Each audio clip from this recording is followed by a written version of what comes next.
കുടുംബത്തെക്കുറിച്ചാണ് പറയുന്നത്. ഇത് പ്രഭാഷണമല്ല സുഹൃത്തുക്കൾ. നിങ്ങളെല്ലാവരും കുടുംബങ്ങളുള്ളവരാണ്. അതുകൊണ്ട് കുടുംബത്തെക്കുറിച്ച് പറയുമ്പോൾ അതെന്തായിരുന്നാലും നമ്മുടെ ജീവിതത്തിൽ അതിൻ്റെ ചില ഫലങ്ങളും ചില അനുഭവങ്ങളും ചില മാറ്റങ്ങളും ഉണ്ടാക്കുമെന്ന് വിശ്വസിച്ചുകൊണ്ട് തന്നെയാണ് ഈ പ്രഭാഷണം ഞാൻ നടത്തുന്നത്. ചിലപ്പോൾ കുടുംബ പ്രശ്നങ്ങൾ പരിഹരിക്കാൻ നല്ലതൊരു കൗൺസിലിംഗ് അല്ലേ എന്ന് ആളുകൾ ചോദിക്കാൻ. ഈ കൗൺസിലിംഗ് എന്ന് പറയുമ്പോൾ നല്ല തന്നെയാണ്. പക്ഷെ ഒരാൾ അയാളുടെ ജീവിതത്തിൻ്റെ മുഴുവൻ രഹസ്യങ്ങളും വേറൊരാളോട് ഇങ്ങനെ പറയണ്ടേ, പച്ചയായിട്ട് പറയണ്ടേ? എത്രമാത്രം വെച്ചാൽ നമ്മുടെ സ്വകാര്യമായ വ്യക്തി ജീവിതത്തിലെ അതീവ രഹസ്യങ്ങൾ പോലും, ദാമ്പത്യ രഹസ്യങ്ങൾ പോലും ചിലപ്പോൾ പറയേണ്ടി വരും. അപ്പം അങ്ങനെ നമ്മുടെ മുഴുവൻ ഉള്ളറകളും തുറന്ന ഒരാൾക്ക് മുന്നിൽ പറയുന്നത് അത്ര നല്ലതാണോ? അതുകൊണ്ട് ഒരു കൗൺസിലിങ്ങിലൂടെ മാത്രമേ ഒരു പ്രശ്നം പരിഹരിക്കാൻ പറ്റൂ എന്ന് പറയുമ്പോൾ അതിന് ചില ബുദ്ധിമുട്ടുകളുണ്ട്. ചില നിവൃത്തിയില്ലാത്ത സമയങ്ങളിൽ നമ്മളൊരു കൗൺസിലിംഗ് ആവശ്യമായി വരും. അപ്പോൾ അത് നമ്മൾ ചെയ്യുക തന്നെ വേണം. പക്ഷെ ഞാൻ വിശ്വസിക്കുന്നത് സത്യത്തിൽ അങ്ങനെ ഒരു വിശാലമായ കൗൺസിലിങ്ങും സംസാരമൊന്നും വേണ്ട. നമ്മൾ ഇങ്ങനത്തെ പ്രഭാഷണങ്ങൾ ശരിക്കും ശ്രദ്ധിച്ച് കേട്ടാൽ മതി. എനിക്കൊരിക്കലൊരു അനുഭവം ഉണ്ടായി. കുറച്ച് പ്രായമായ ഒരാൾ എൻ്റെ അടുത്ത് വന്നിട്ട് പറഞ്ഞു, എനിക്ക് നിങ്ങളോടൊരു കാര്യം പറയാൻ. എന്താണെന്ന് വെച്ചപ്പോൾ അദ്ദേഹം പറഞ്ഞു, നിങ്ങൾ നിക്കാഹിൻ്റെ ഖുതുബ നിർവഹിച്ച ഒരു സദസ്സിൽ ഞാൻ ഒരിക്കൽ പങ്കെടുക്കുകയുണ്ടായി, ഞാനും എൻ്റെ ഭാര്യയും. ഏകദേശം 10-30 വർഷത്തോളം കലഹങ്ങൾ നിറഞ്ഞ ഒരു കുടുംബജീവിതത്തിൻ്റെ അന്തരീക്ഷത്തിലാണ് അന്ന് ഞാൻ ആ കല്യാണത്തിന് വന്നത്. ഒരുപക്ഷെ ഒരു 10 മിനിറ്റ് മാത്രമേ ആ ഖുതുബ പ്രഭാഷണത്തിന് ദീർഘമുണ്ടാവുകയുള്ളൂ. പക്ഷെ നിങ്ങൾ കുടുംബത്തെക്കുറിച്ച് അന്ന് പറഞ്ഞത് ഞാനും ഭാര്യയും ഒരുമിച്ച് കേട്ടു.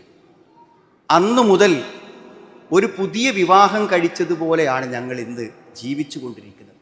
ആ 10 മിനിറ്റിലെ വാക്കുകൾക്ക് ഞങ്ങളെ തിരുത്താനും സന്തോഷകരമായൊരു കുടുംബജീവിതത്തിലേക്ക് നയിക്കാനും സാധിച്ചു എന്ന് അയാൾ പറയുമ്പോൾ ഒരു 10 മിനിറ്റ് ശ്രദ്ധിച്ച് കേട്ടാൽ പരിഹരിക്കാവുന്നതേ ഉള്ളൂ നമ്മുടെ കുടുംബജീവിതത്തിലെ ദാമ്പത്യത്തിലെ പ്രശ്നങ്ങൾ എന്നത് ഞാൻ വെറുതെ പറയാൻ. അത്രമാത്രം വ്യക്തമായ മാർഗനിർദ്ദേശങ്ങളാണ് ഇസ്ലാം നമുക്ക് നൽകിയിരിക്കുന്നത് എന്നതാണ്. ആദ്യം എനിക്ക് പറയാനുള്ളത്, കുടുംബജീവിതത്തിലെ പ്രശ്നങ്ങൾ നിങ്ങൾ പരിഹരിക്കണം. ഒരു കാരണവശാലും അതിനെ നമ്മൾ ഒരിക്കലും നീട്ടിക്കൊണ്ടുപോകാൻ പറ്റില്ല. കാരണം പരിഹരിക്കാത്ത പ്രശ്നങ്ങളൊക്കെ സ്വയം പരിഹൃതമാകും, സ്വയം അങ്ങ് പരിഹരിക്കപ്പെടും. അതൊരു പക്ഷേ ഒരു ആത്മഹത്യയാവാം, അല്ലെങ്കിൽ ഒരു മാനസികമായ വ്യതിചലനമാകാം, അല്ലെങ്കിൽ ഒരു വിവാഹ മോചനമാകാം, അല്ലെങ്കിൽ നമ്മുടെ കുട്ടികളുടെ അനാഥത്വമാകാം. അങ്ങനെ സ്വാഭാവികമായ ഒരു പരിഹാരത്തിലേക്ക് വിടാതെ നാം അത് ബോധപൂർവം ഇടപെട്ട് പരിഹരിക്കാൻ ശ്രമിക്കണം. കാരണം മാനസികമായി ഇന്ന് ആളുകൾ അനുഭവിക്കുന്ന മിക്കവാറും വേദനകൾ കുടുംബ പ്രശ്നങ്ങളാണ്. അതിൽ യാതൊരു സംശയവുമില്ല. സ്വകാര്യമായ യാത്രകളിൽ ആർക്കെങ്കിലുമൊക്കെ ഒരുമിച്ച് സ്വകാര്യമായി നമ്മളെയൊക്കെ കിട്ടുമ്പോൾ ആൾക്കാർ സങ്കടം പറയും. എന്താ സങ്കടം പറയാറിയോ? കടത്തിൽ കുടുങ്ങിപ്പോയതോ, വ്യവസായങ്ങൾ തകർന്നു പോയതോ, രോഗങ്ങൾ വന്ന് തളർന്നു പോയതോ ഒന്നുമല്ല, കുടുംബത്തിലെ പ്രശ്നങ്ങളാണ്. മകളെ വിവാഹം പ്രതീക്ഷയോടെ നടത്തി, പക്ഷെ വിചാരിച്ച പോലെ ആയില്ല. മകൻ്റെ ഭാര്യ വീട്ടിലുണ്ട്, പക്ഷേ കുടുംബത്തിൽ അതൊരു സന്തോഷകരമായി തീർന്നില്ല. ഞാനും ഭാര്യയും തമ്മിൽ ദീർഘകാലമായി ജീവിക്കുന്നു, പക്ഷെ ഞങ്ങൾ ഇപ്പോഴും പ്രശ്നത്തിലാണ്. കുടുംബ പ്രശ്നങ്ങളാണ് എല്ലാവരുടെയും വേദനകളിലെ അടിസ്ഥാന പ്രശ്നം. അപ്പോൾ എന്തുമാത്രം നമ്മുടെ ജീവിതത്തെ അസ്വസ്ഥമാക്കാനും പ്രയാസപ്പെടുത്താനും കുടുംബജീവിതത്തിലെ പ്രതിസന്ധികൾക്ക് സാധിക്കുന്നുണ്ട് എന്ന് നമുക്കെല്ലാവർക്കും അനുഭവമുണ്ട്. ഒരുപക്ഷെ നിങ്ങൾക്കെല്ലാം സ്വകാര്യമായി പറയാൻ ഇത്തരത്തിലുള്ള മാനസിക വിഷമങ്ങൾ കുടുംബ സംബന്ധമായി ഉണ്ടാകുമെന്നാണ് ഞാൻ വിശ്വസിക്കുന്നത്. അതുകൊണ്ട് നമുക്കത് പരിഹരിച്ച് മുന്നോട്ട് പോകണം. മറ്റൊന്ന്, ഈ തിരക്ക് പിടിച്ച ജീവിതത്തിൽ നമ്മുടെ ജോലിയുടെ സമ്മർദ്ദങ്ങൾ, ആരോഗ്യപരമായ പ്രതിസന്ധികൾ, ഇതിനൊക്കെ അല്പം എന്തെങ്കിലും ഒരു ഉല്ലാസം, ഒരു എൻ്റർടൈൻമെൻറ്റ് നമുക്ക് വേണ്ടേ? എന്താണ് നമുക്കുള്ളത്? നമ്മൾ ആരെങ്കിലും ലഹരി ഉപയോഗിക്കാറുണ്ടോ? നമ്മൾ ആരെങ്കിലും മ്യൂസിക് കേൾക്കാറുണ്ടോ? നമ്മൾ ആരെങ്കിലും സിനിമ കാണാറുണ്ടോ? ഒരുപക്ഷെ ലക്ഷ്യബോധമില്ലാത്ത ആളുകൾ ആസ്വാദനം കണ്ടെത്താൻ വേണ്ടി ഒഴിവു സന്ദർഭങ്ങളിൽ ചെയ്യുന്ന ഇത്തരം ഇസ്ലാമിക വിരുദ്ധമായ ഒരു ആസ്വാദനങ്ങളും നമുക്കില്ലെങ്കിൽ അതിനേക്കാളും ആനന്ദകരമായി നിർവഹിക്കാൻ പറ്റുന്ന ഒന്നാണ് ഭാര്യയുടെ കൈ നമ്മുടെ കയ്യിലേക്ക് ചേർത്ത് വെച്ച് സന്തോഷത്തോടു കൂടിയും ഇഷ്ടത്തോടു കൂടിയും ഒന്ന് ചേർന്നിരിക്കുമ്പോൾ ഈ ലോകത്ത് ലഭിക്കുന്ന ആനന്ദവും നിർവൃതിയും മറ്റൊന്നുകൊണ്ടും നേടാൻ പറ്റില്ല സുഹൃത്തുക്കൾ. അത് 3 മണിക്കൂറിൻ്റെ ഒരു സിനിമക്ക് തരാൻ പറ്റില്ല, ഒരു 10 മിനിറ്റിൻ്റെ മ്യൂസിക്കിന് തരാൻ പറ്റില്ല. പക്ഷേ വിവാഹം കഴിഞ്ഞത് മുതൽ അവളുടെ മടിയിൽ തലവെച്ച് മരിക്കുന്നത് വരെയുള്ള അവസാന നിമിഷം വരെ ആസ്വാദകരമായ ആ ദാമ്പത്യത്തെ അനുഭവിക്കുവാൻ ഭാഗ്യം ലഭിച്ച എത്ര പേരുണ്ട്? അതാണ് അടിസ്ഥാനപരം. അത് സാധ്യമാണ്. അവൾ നമ്മളോടൊപ്പം ഒരു പുതപ്പിനുള്ളിലുണ്ട്, അവൾ നമ്മളോടൊപ്പം കാറിൻ്റെ എതിർ സീറ്റിൽ ഇരിക്കുന്നുണ്ട്, അവൾ നമ്മളോടൊപ്പം കൈപിടിച്ച് റോഡിലൂടെ നടക്കുന്നുണ്ട്. പക്ഷേ അവളെ അനുഭവിക്കാൻ നമുക്ക് പറ്റുന്നില്ല, നമ്മെ അനുഭവിക്കാൻ അവൾക്ക് പറ്റുന്നില്ല. എത്രമാത്രമെന്ന് ചോദിച്ചാൽ നിക്കാബ് പോലും ഇട്ട് നമ്മുടെ കൈ പിടിച്ച് നടക്കുന്ന ഭാര്യയെ അപ്പുറത്ത് നിന്ന് അവിഹിതമായി നോക്കുന്ന ഒരുത്തൻ അനുഭവിക്കുന്ന ആസ്വാദനം പോലും കൂടെ പൂർണ്ണമായും നമുക്ക് ഹലാലാക്കി തന്നിട്ടും അനുഭവിക്കാൻ കഴിയാത്ത ഹതഭാഗ്യരുണ്ട്. കുടുംബജീവിതം പരാജയപ്പെട്ടു പോയവരുണ്ട് നമ്മുടെ കൂട്ടത്തിൽ. അതുകൊണ്ട് തിരിച്ചു പിടിക്കണം. നമ്മുടെ ഭാര്യയോടൊപ്പം, നമ്മുടെ ഭർത്താവിനോടൊപ്പം ആനന്ദകരമായി ജീവിക്കുവാനുള്ള ഒരവസരം നമ്മൾ ഉണ്ടാക്കണം. അതിലെല്ലാം ഉപരി സുഹൃത്തുക്കളെ, ഇതൊരു ബാധ്യതയാണ്. കുടുംബം എന്നതൊരു ബാധ്യതയാണ്. എത്ര വർഷം നമ്മൾ ഒന്നിച്ച് ജീവിച്ചോ ആ കാലഘട്ടത്തിലെ വാക്കുകളും പ്രവൃത്തികളും എല്ലാം നമ്മളോട് ചോദ്യം ചെയ്യപ്പെടും. മാത്രമല്ല, നമുക്ക് പിറന്ന മക്കളെ നമ്മൾ എന്തു ചെയ്തു എന്ന് നമ്മളോടൊരു കുടുംബനാഥൻ എന്ന നിലക്കും വീടിൻ്റെ യജമാനത്തി എന്ന നിലക്ക് നമ്മുടെ ഭാര്യയോടും ചില ചോദ്യങ്ങളുണ്ട്. അത് കൂട്ടായി നിർവഹിച്ചു പോകണമെങ്കിൽ നമ്മൾ തമ്മിൽ ഐക്യം വേണം. നമ്മൾ തമ്മിൽ ഐക്യമില്ലാതെ നമ്മുടെ മക്കളെ ഒരു ലക്ഷ്യത്തിലെത്തിക്കുക എന്നത് നമുക്ക് സാധ്യമല്ലാത്ത ഒന്നാണ്. അതുകൊണ്ട് നമ്മൾ തമ്മിലുള്ള പ്രശ്നങ്ങൾ പരിഹരിച്ച് മനപ്പൊരുത്തത്തോടുകൂടെ മുന്നോട്ട് പോകാൻ കഴിയുമ്പോൾ മാത്രമേ നമുക്ക് നമ്മുടെ ഉത്തരവാദിത്തങ്ങളും നിർവഹിച്ച് പോകാൻ സാധ്യമാവുകയുള്ളൂ. ഈ പറഞ്ഞ കാരണങ്ങളെ കൊണ്ടൊക്കെ നമ്മുടെ കുടുംബത്തിലെ പ്രശ്നങ്ങളെ പരിഹരിച്ച് സന്തോഷത്തോടുകൂടെ നമ്മൾ മുന്നോട്ട് പോകണം. ഇതിലെല്ലാം ഉപരി നമ്മുടെ കുടുംബ ദാമ്പത്യ ബന്ധങ്ങളിൽ പ്രശ്നങ്ങൾ ഉണ്ടായാൽ ഒന്ന് നമ്മുടെ പരലോകത്തെ നഷ്ടമാണ് ഏറ്റവും വലിയ നഷ്ടം. എന്ന് പറഞ്ഞാൽ ആണായാലും പെണ്ണായാലും സുഹൃത്തുക്കളെ, പ്രകൃതിപരമായ ഒരു ആവശ്യമാണ് സെക്സ്, ലൈംഗികത. അതിലൊരു സംശയമല്ല. അതില്ലാതെ ഒരു മനുഷ്യനെ സംബന്ധിച്ചിടത്തോളം ജീവിതത്തിൽ മുന്നോട്ട് പോകാൻ പറ്റില്ല. എന്തൊക്കെ തന്നെ നമുക്ക് സൗകര്യങ്ങളുണ്ടെങ്കിലും സംതൃപ്തകരമായി തൻ്റെ പ്രകൃതിപരമായ ആവശ്യം നിർവഹിക്കാൻ പറ്റാത്ത ഒരുത്തൻ അസ്വസ്ഥനായിരിക്കും. ഒരുപക്ഷെ ഞാൻ പറഞ്ഞു കേട്ടിട്ടുണ്ട്, എത്രമാത്രം വിശ്വസനീയമാണെന്ന് എനിക്കറിയില്ല. ഇത് ലിബറലായിട്ടുള്ള ആളുകൾ ജീവിക്കുന്ന യൂറോപ്യൻ സമൂഹങ്ങളിലെല്ലാം വേശ്യാലയങ്ങൾ സ്ഥാപിച്ച് കമ്പനിയിൽ ജോലിക്ക് വരുന്നവർക്ക് അവിടെ സെക്സ് നിർവഹിക്കുവാൻ വേണ്ടി വേശ്യാലയങ്ങൾ സ്ഥാപിച്ച് വേശ്യകളെ നിശ്ചയിച്ചത് അവർ ജോലിയിൽ ടെൻഷൻ ഇല്ലാതെ ജോലി ചെയ്യണമെങ്കിൽ അവരുടെ ശാരീരിക ആവശ്യം നിർവഹിച്ചിരിക്കണം എന്നതാണെന്ന് പറയുമ്പോൾ ജീവിതത്തിൽ ഒരു മനുഷ്യന് പ്രകൃതിപരമായി എത്ര ആവശ്യകരമാണ് ശാരീരിക ബന്ധങ്ങളെന്ന് നമുക്ക് മനസ്സിലാക്കാൻ പറ്റും. ഇതെങ്ങനെ നടക്കുള്ളൂ? ഇത് യഥാർത്ഥത്തിൽ ഒരാൾക്ക് തൻ്റെ ഭാര്യയിലൂടെ തന്നെ സാധിക്കണം, അല്ലാതെ പറ്റില്ല. പോൺ സൈറ്റുകൾ കാണുന്നവരില്ലേ സുഹൃത്തുക്കളെ? പണ്ട് പുരുഷന്മാരിൽ മാത്രമായി, ഇന്ന് സ്ത്രീകളിൽ നാട്ടിൽ എത്രയോ കംപ്ലൈൻറ്റുകൾ വന്നുകൊണ്ടിരിക്കും. നമ്മുടെ വളരെ സ്കൂളിലും കോളേജിലും പഠിക്കുന്ന പെൺകുട്ടികൾ വരെ പോൺ അഡിക്റ്റാണ്, അശ്ലീല സൈറ്റുകൾക്ക് അഡിക്റ്റാണ്. നാം ആലോചിക്കണം, ഈ കാഴ്ചകളും ഈ കാര്യങ്ങളൊക്കെ എന്തുകൊണ്ടുണ്ടാവുന്നു എന്ന് ആലോചിക്കണം. സ്വന്തം ഭാര്യയിൽ കാണാത്ത എന്താണ് പോൺ സൈറ്റിൽ കാണാൻ പറ്റുന്നത്? സ്വന്തം ഭാര്യയിൽ കാണാത്ത എന്താണ് മറ്റൊരാളിൽ കാണാൻ പറ്റുന്നത്? അതുകൊണ്ട് ആ പോൺ സൈറ്റിൽ കാണുന്നതിനേക്കാളും ആനന്ദത്തോടുകൂടെ സ്വന്തം ഭാര്യയെ അനുഭവിക്കാൻ പലപ്പോഴും ജീവിതത്തിൽ പലർക്കും സാധിക്കാതെ വരുന്നു. അത് നിർവഹിക്കപ്പെട്ടില്ലെങ്കിൽ എന്താണ്? അത് ഭാര്യയിലൂടെ നിർവഹിക്കപ്പെടണം. കണ്ണുകളെ സൂക്ഷിക്കണം, മുഖ്യസ്ഥാനങ്ങളെ സൂക്ഷിക്കണം എന്ന് പറഞ്ഞപ്പോൾ പടച്ചോൻ പറഞ്ഞ പരിഹാരം എന്താണ്? വല്ലദീനഹും ലിഫുറൂജിഹിം ഹാഫിളൂൻ ഇല്ലാ അലാ അസ്വാജിഹിം ഔ മാ മലകത് അയ്മാനുഹും ഫഇന്നഹും ഗൈറു മലൂമീൻ ഫമൻ ഇബ്തഗാ വറാഅ ദാലിക ഫഉലൈക ഹുമുൽ ആദൂൻ. മുഖ്യസ്ഥാനങ്ങളെ അവർ സൂക്ഷിക്കും. അത് സൂക്ഷിക്കാൻ കഴിയണമെങ്കിൽ എന്ത് വേണമെന്നറിയും? നമ്മുടെ ആവശ്യങ്ങൾ എന്ത് ചെയ്യണം? ഭാര്യയിലൂടെ, ഇണയിലൂടെ നിർവഹിക്കപ്പെട്ടു പോകണം. അപ്പൊ അത് കഴിയുന്ന വേണം. അവിഹിതമായി മനുഷ്യൻ എന്തൊക്കെ അനുഭവിക്കുന്നുവോ അതൊക്കെ സ്വന്തം ഭാര്യയിലൂടെ, സ്വന്തം ഭർത്താവിലൂടെ സാധിച്ചെടുക്കാൻ പറ്റുന്നതാണ്. വിവാഹം എന്തിനാണ്? അഗല്ലുലിൽ ബസർ അഹ്സനുലിൽ ഫർജ്. മുഖ്യസ്ഥാനങ്ങളെ സൂക്ഷിക്കാനും കണ്ണിനെ താഴ്ത്താനും നോക്കൂല എന്നാണ്. നമ്മുടെ ദാമ്പത്യം വിജയകരമാണെങ്കിൽ നമ്മുടെ കണ്ണ് മറ്റൊരു പെണ്ണിലേക്ക് പോവില്ല, മറ്റൊരു പുരുഷനിലേക്ക് പോവില്ല, അത് ഉറപ്പാണ്. പക്ഷെ അത് അങ്ങനെ സാധിച്ചെടുക്കാനും തൻ്റെ ആഗ്രഹം തീർന്ന് ദാഹം തീർന്ന് അത് സ്വന്തം ഇണകളിൽ നിന്ന് അനുവദനീയമായി അനുഭവിക്കാനും പലർക്കും പരാജയപ്പെട്ട ദാമ്പത്യങ്ങളിൽ സാധിക്കാതെ പോകുന്നു എന്നുള്ളതാണ് ഏറ്റവും പ്രധാനം. സുഹൃത്തുക്കളെ, ഇത് മരിച്ചു പോകും മുമ്പ് നമുക്ക് സാധ്യമാകേണ്ട കാര്യം. മരിക്കുന്നതിന് മുമ്പ് നമ്മളോ നമ്മുടെ ഭാര്യയോ നമ്മളിന്ന് വേറിട്ട് പോണതിന് മുന്നേ നമുക്ക് തിരിച്ചറിവ് ഉണ്ടാവണം. പിന്നെ ആലോചിച്ചിട്ട് കാര്യമില്ലല്ലോ. ഞാൻ പറഞ്ഞ ഒരു കക്ഷി ഗൾഫിൽ നിന്ന് തന്നെയുള്ള ഒരു കക്ഷിയാണ്. എൻ്റെ വാട്സപ്പ് അയാൾ എനിക്ക് അയക്കുന്ന വാട്സപ്പിലെ മെസ്സേജ് കൊണ്ട് നിറഞ്ഞു കിടക്കാൻ. ഒരുപക്ഷെ എൻ്റെ വാട്സപ്പിൽ ഏറ്റവും അധികം മെസ്സേജ് അയക്കുന്ന ആൾ അയാളായിരുന്നു. അയാൾ എന്തിനാണ് എനിക്ക് മെസ്സേജ് അയക്കണ നിങ്ങൾ? അയാൾ നാട്ടിൽ വന്ന് വിവാഹം കഴിച്ച് കുറച്ച് കാലം ഭാര്യൻ്റെ ഒപ്പം ജീവിച്ചു. പിന്നെ ചെറിയൊരു പ്രശ്നം ഉണ്ടായി. അവൾക്ക് അയാളെ അഡ്ജസ്റ്റ് ചെയ്ത് കൊണ്ടുപോകാൻ കഴിയാതെ വന്നപ്പോൾ അവളൊരു തീരുമാനമെടുത്തു. എന്തൊരു, ഇനി നിങ്ങളൊപ്പം ജീവിക്കേണ്ട. സ്ത്രീകൾ അപൂർവമായി അങ്ങനെ ചിലപ്പോൾ തീരുമാനിക്കും.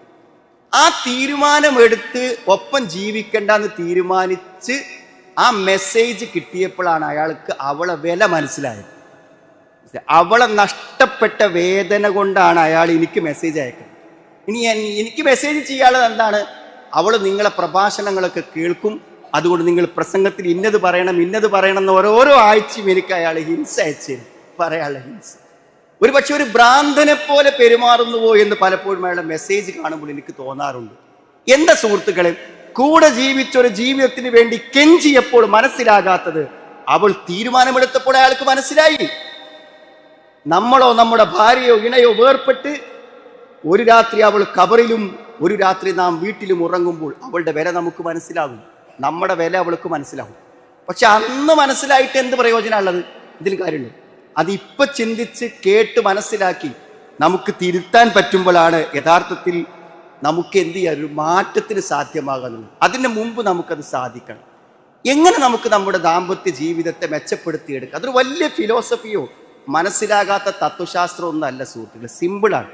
അത്ര ലളിതമായിട്ടാണ് വിശുദ്ധ ഖുർആനും പ്രവാചക വചനങ്ങളും നമുക്ക് ആ മാതൃകകൾ പറഞ്ഞു തരുന്നത്. ഒന്ന് നമ്മൾ മനസ്സിലാക്കേണ്ടത്, ഈ കുടുംബം ഇവിടെ അവസാനിക്കില്ല, ഇത് തുടരും. അതാണ് ഞാൻ തുടക്കത്തിൽ ഓതി വെച്ചത്. എത്രയോ സഹോദരിമാര് ഭർത്താവ് മരണപ്പെട്ടു പോയിട്ട് പിന്നെ വിവാഹം കഴിക്കാത്തവരുണ്ട്. ഒരു വിവാഹത്തിന്റെ ആവശ്യകത അവർക്ക് മനസ്സിലാവാഞ്ഞിട്ടല്ല, ഒറ്റപ്പെടലിന്റെ വേദന അവർക്ക് അറിയാഞ്ഞിട്ടല്ല. പക്ഷെ എന്താ അറിയോ, എനിക്ക് എൻ്റെ കൂടെ ജീവിച്ച ആ ഭർത്താവിൻ്റെ കൂടെ തന്നെ ജീവിക്കണമെന്ന് ആഗ്രഹിച്ചുകൊണ്ട് മറ്റൊരു ഭർത്താവിനെ സ്വീകരിക്കാത്തവർ, ഭാര്യ മരിച്ചിട്ട് വിവാഹം കഴിക്കാത്ത പുരുഷന്മാരുണ്ട്. കഴിക്കണം എന്നാണ് നമ്മൾ പറയുന്നത്, പക്ഷെ കഴിക്കാത്തവരുണ്ട്. എന്താ പറയുക, എനിക്ക് ആ സ്ഥാനത്ത് വേറൊരാളെ വിചാരിക്കാൻ പറ്റൂല. അങ്ങനെയാണ് ആ ബന്ധം. അത് ഇവിടെ അവസാനിക്കും സുഹൃത്തുക്കളെ, ഇവിടെ അവസാനിക്കൂല. ഇന്ന അസ്ഹാബൽ ജന്നത്തിൽ യൗമ ഫീ ശുഗ്ലിൻ ഫാകിഹൂൻ. സുഖം അനുഭവിച്ചുകൊണ്ടിരിക്കുകയാണ് സ്വർഗത്തിൽ അവർ. ആ സുഖം അനുഭവിക്കുന്ന അവിടുത്തെ പഴങ്ങളും അവിടുത്തെ സുഖങ്ങളും ആസ്വദിക്കുന്നതിനെ കുറിച്ച് പറഞ്ഞിട്ട് അള്ളാഹു പറഞ്ഞത് എന്താണ്?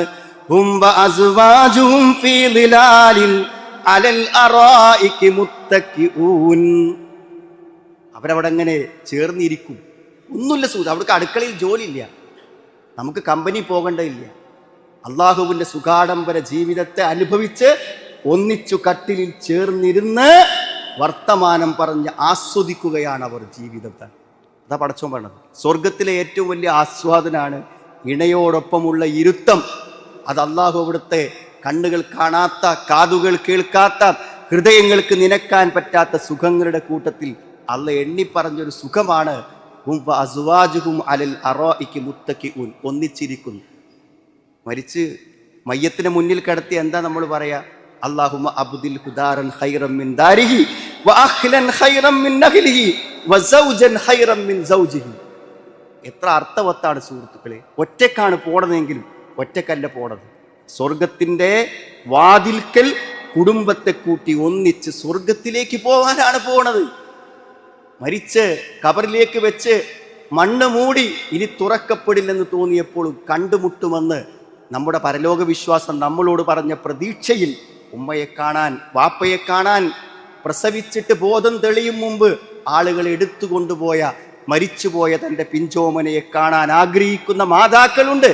ഇത് അനന്തമായൊരു ജീവിതമാണ് കുടുംബജീവിതം. അതുകൊണ്ട് സുഹൃത്തുക്കൾ, ഇത് എങ്ങനെയെങ്കിലും ആകാൻ പറ്റില്ല. കഴിഞ്ഞില്ലേ, 60 ആയില്ലേ, 70 ആയില്ലേ, ഇനിയിപ്പോൾ എന്താ ചോദിക്കരുത്. പരിഹരിച്ച് ആനന്ദകരമായൊരു ജീവിതം ഇവിടെ സാധ്യമായി അതിൻ്റെ തുടർച്ചയായിട്ടാണ് പരലോകം വരേണ്ടത്. ഞാൻ പറഞ്ഞല്ലോ, ഇത് വലിയൊരു പ്രശ്നമുള്ള സംഗതി ഒന്നുമല്ല സുഹൃത്തുക്കളെ. ഒന്നെന്താ, ഈ പ്രശ്നം നമ്മൾക്ക് പരിഹരിക്കാനുള്ള പരിമിതി മനസ്സിലാക്കിയിട്ട് തന്നെ പടച്ചോൻ ഇതൊക്കെ പരിഹരിച്ച് പോവാനുള്ള അത്ഭുതകരമായൊരു പരിഹാരം നിശ്ചയിച്ചിട്ട്, അതാണ് സ്നേഹം എന്ന് പറഞ്ഞത്. അത് മാത്രം ഉണ്ടായിരുന്നു. നമുക്ക് നമ്മുടെ ഭാര്യയോട് സ്നേഹമുണ്ടെങ്കിൽ, അവൾക്ക് നമ്മളോട് സ്നേഹമുണ്ടെങ്കിൽ എല്ലാം പരിഹരിച്ചു പോകും. ഒരാണും പെണ്ണും ഓപ്പോസിറ്റ് സെക്സ് തമ്മിലുള്ള സ്നേഹത്തിൻ്റെ ആഴം സുഹൃത്തുക്കളെ പറഞ്ഞു തരേണ്ട ആവശ്യമില്ല. ഇന്ന് ഒരു പക്ഷെ നിങ്ങൾ വായിച്ചിട്ടുണ്ടായിരിക്കും, മനസ്സിലായില്ലേ, വെറുതെ അയൽവാസിയോട് ചെറുതായിട്ടൊരു ഭർത്താവ് ഉണ്ടായിരിക്കെ അയൽവാസിയോടൊരു സ്നേഹം തോന്നി അവർക്ക്. എന്താ അവർ ചെയ്തു തരങ്ങൾ? ജോലി കഴിഞ്ഞ് വരുന്ന ഭർത്താവിന് കൊടുക്കുന്ന ഭക്ഷണത്തിൽ അവരെന്ത് ചെയ്തു, ഉറക്ക് ഗുളിക കലക്കി കൊടുത്തു. എന്നിട്ട് അയാളെ മയക്കി കിടത്തിയിട്ട് ശ്വാസം മുട്ടിച്ചു കൊന്നു. എന്തിനാ ശ്വാസം മുട്ടിച്ചു കൊല്ലുന്നത്? തനിക്ക് തോന്നിയ ഒരു സ്നേഹം തോന്നിയ ഒരുത്തൻ്റെ കൂടെ പോവാൻ. അതാണ് ഒരു പെണ്ണും ആണും തമ്മിലുള്ള ആ ആകർഷണീയതയുടെ ശക്തി എത്രയാണെന്ന് നിങ്ങൾ മനസ്സിലാക്കുക. എൻ്റെ അപ്പുറത്തേക്കൊന്ന് ചിന്തിക്കാൻ പറ്റൂല എന്നുള്ളതാണ് സത്യത്തിൽ. ഇത്ര വലിയ സ്നേഹം ഒരാണിലും പെണ്ണിലും പ്രവർത്തിക്കുന്നുണ്ടെങ്കിൽ സുഹൃത്തുക്കൾ നമ്മളിലും പ്രവർത്തിക്കണ്ടേ? നമ്മളെ ഭാര്യയോട് നമുക്ക് തോന്നണ്ടേ? ഭാര്യയ്ക്ക് ഭർത്താവിനോട് തോന്നണ്ടേ? ഞാൻ പറഞ്ഞാൽ തോന്നുന്നുണ്ടെങ്കിൽ പിന്നെ ഏത് പ്രശ്നങ്ങളും അതിലില്ലാതെയാകും. ഏത് പ്രശ്നവും അതിൻ്റെ ഇടയിൽ ഇല്ലാതെയാകും. എന്തും സഹിച്ച് മുന്നോട്ട് പോകാൻ റെഡിയാകും. പക്ഷെ ആ സ്നേഹം നമ്മളിൽ ഉണ്ടാക്കി തീർക്കുന്നത് വിജയിക്കണം. പിന്നെ ആദ്യം ഞാൻ പറയാ, കല്യാണം കഴിക്കാത്തവരും കഴിപ്പിക്കാൻ മക്കളെയൊക്കെ കാത്തിരിക്കണം. ഇഷ്ടമല്ലാത്തൊരു കുട്ടിനെ നിങ്ങൾ കല്യാണം കഴിപ്പിക്കുക. ഇന്ന് അങ്ങനെയുണ്ട്. നിങ്ങൾ പ്രവാസികൾ ആരെങ്കിലും പരിചയപ്പെട്ട് സുഹൃത്തുക്കളായാൽ എൻ്റെ മോളെ നിൻ്റെ മോനെ കൊണ്ട് എന്ന് നമ്മൾ തീരുമാനിക്കാൻ പാടില്ല. ഇഷ്ടപ്പെടണം. ഇഷ്ടപ്പെടാതെ ജീവിക്കുന്നവർക്കൊരിക്കലും എത്ര കൊല്ലം ജീവിച്ചാലും അവർക്ക് മനസ്സുകൊണ്ട് ഇഷ്ടപ്പെടാൻ പറ്റില്ല. മനസ്സിലായില്ലേ? അവർ ബന്ധുക്കളാണ്. അപ്പോൾ ബന്ധുക്കളായതുകൊണ്ട് തന്നെ എന്താ വെച്ചാൽ രണ്ടാളും MBBS കഴിഞ്ഞ് പിന്നെ കോഴ്സ് കഴിഞ്ഞ് വരികയാണ്. അപ്പോൾ അവർ കുടുംബങ്ങൾ തമ്മിൽ കൂടി തീരുമാനിച്ചു തരും. രണ്ടാളും ഡോക്ടർമാരല്ലേ, ഇപ്പോൾ രണ്ടാളെ വിവാഹം ഒന്നിച്ച് നടത്താം, അവർ രണ്ടാളും യോജിക്കും എന്ന് പറഞ്ഞു. വന്നു. എൻ്റെ സുഹൃത്താണ് അദ്ദേഹം, ഡോക്ടർ. അദ്ദേഹത്തിന് അവളെ അറിയാം. പെങ്ങളെപ്പോലെ കാണുന്നതാണ്. അമ്മാവൻ്റെ മകളാണ്. എന്നും കാണുന്ന അറിയുന്ന ഒരു പെങ്ങളെപ്പോലെ കണ്ടുകൊണ്ടിരിക്കുന്ന ഒരാളെ അയാൾക്കൊരിക്കലും അവളെ ഭാര്യയായി സങ്കല്പിക്കാൻ പറ്റില്ല. പക്ഷെ കുടുംബങ്ങൾ വാശി പിടിച്ചു, സമ്മർദ്ദത്തിലാക്കി. അവർ വിവാഹം കഴിഞ്ഞു. എന്ത് സംഭവിച്ചു? മക്കൾ വിവാഹിതരായി. ഇന്നും അവർക്ക് മനസ്സടുത്തുകൊണ്ട് ഒന്നിച്ചൊന്നുറങ്ങാനോ ഒന്നിച്ചൊന്ന് ഭാര്യയും ഭർത്താവും ഒന്ന് ആലിംഗനം ചെയ്യാനോ അവർക്ക് ഇന്ന് വരെ സാധിച്ചിട്ടില്ല. ആ കണ്ണീരിലാണ് ആ ദമ്പതികൾ ഇന്നും. അവരുടെ വേദന കണ്ടുകൊണ്ടാണ് അവിടെ മാതാപിതാക്കൾ മരണപ്പെട്ടു പോയത്. ഇഷ്ടമില്ലാത്തവരെ ഒരിക്കലും അടുത്ത് ചേർക്കരുത്. ഒരു പയ്യൻ കഴിഞ്ഞ ദിവസം എനിക്ക് മെസ്സേജ് അയച്ചിട്ട് എന്നോട് ചോദിച്ചു, ഞാനൊരു കുട്ടിയെ കണ്ടു, വാപ്പൻ്റെ ഉമ്മൻ്റെ ഒക്കെ സമ്മതപ്രകാരമാണ് കണ്ടത്. പക്ഷെ അവർ പറയുന്നു ഞങ്ങൾക്കിപ്പോൾ അവളെ ഇഷ്ടമായില്ല, അവളെ നീ കല്യാണം കഴിക്കണം. പക്ഷെ അവനിഷ്ടായ ഒരു പെൺകുട്ടിയെ വിവാഹം കഴിക്കാൻ അനുവദിക്കണ്ടേ സുഹൃത്തുക്കളെ? അനുവദിക്കണ്ടേ? അവനിഷ്ടമുള്ളൊരു പെൺകുട്ടിയെ വിവാഹം കഴിക്കാൻ പറ്റാത്തവളാണെങ്കിൽ അത് കാണാൻ പോകുന്നതിന് മുമ്പ് തീരുമാനിക്കണ്ടേ? കാണാൻ അവസാനത്തെ സമയത്തെ കാണിച്ചു കൊടുക്കാൻ പാടുള്ളൂ. കണ്ടിഷ്ടപ്പെട്ടാൽ പിന്നെ ഞങ്ങൾക്ക് ഇഷ്ടപ്പെടാത്തത്, അവൻ ഇഷ്ടപ്പെടുന്ന അവർക്ക് ഇഷ്ടപ്പെടില്ലെങ്കിൽ അവൻ്റെ ഇഷ്ടമല്ലേ പരിഗണിക്കേണ്ടത്? ഇഷ്ടപ്പെട്ടവർ തമ്മിൽ വിവാഹം കഴിച്ചാൽ ആ ഇഷ്ടം എല്ലാ തരത്തിലുള്ള വിയോജിപ്പുകളെയും പരിഹരിച്ച് മുന്നോട്ട് പോകാൻ ശ്രമിക്കും. ഞാൻ ഇന്ന് വിശ്വസിക്കുന്ന താരങ്ങളും ഒരു നിലക്കും ഒരു ഭർത്താവിന് കിട്ടേണ്ട ഒരു അവകാശവും കിട്ടാഞ്ഞിട്ടും ധാരാളം സഹോദരിമാര് ഭർത്താവിനോടൊപ്പം ജീവിക്കുന്നുണ്ട്. അതെന്തറിയും? ഇത്രയൊക്കെ ആക്രമിച്ചിട്ടും ബുദ്ധിമുട്ടിച്ചിട്ടും അല്പം ഒരു ആശ്വാസത്തിന് വേണ്ടി വീട്ടിൽ പോയാലും അവൾ എന്താ പറയാറ്? ഞാൻ അവിടെ അല്ലെങ്കിൽ അയാൾക്ക് ആരാ ഭക്ഷണം കൊടുക്കുക എന്നാണ്. അവസാന നിമിഷം അയാൾ ക്രൂരമായി അവളെ ത്വലാക്ക് ചെയ്യാൻ തീരുമാനിച്ചപ്പോഴും ആ സമയത്ത് ചോദിക്കുന്ന ഞാനില്ലാതെ അയാൾ എങ്ങനെ ജീവിക്കുമെന്നാണ്. ഈ ഒരു സ്നേഹം ഉണ്ടല്ലോ സുഹൃത്തുക്കളെ, ഒന്നും നൽകാതിരുന്നിട്ടും മനസ്സിൽ നിന്ന് വറ്റാതെ അവശേഷിക്കുന്ന ആ സ്നേഹം ഉണ്ടല്ലോ, ആ സ്നേഹത്തും വേണ്ട ഒരു കുടുംബബന്ധം നിലനിന്ന് പോകുന്നത് അത് നമുക്ക് തിരിച്ചറിയാൻ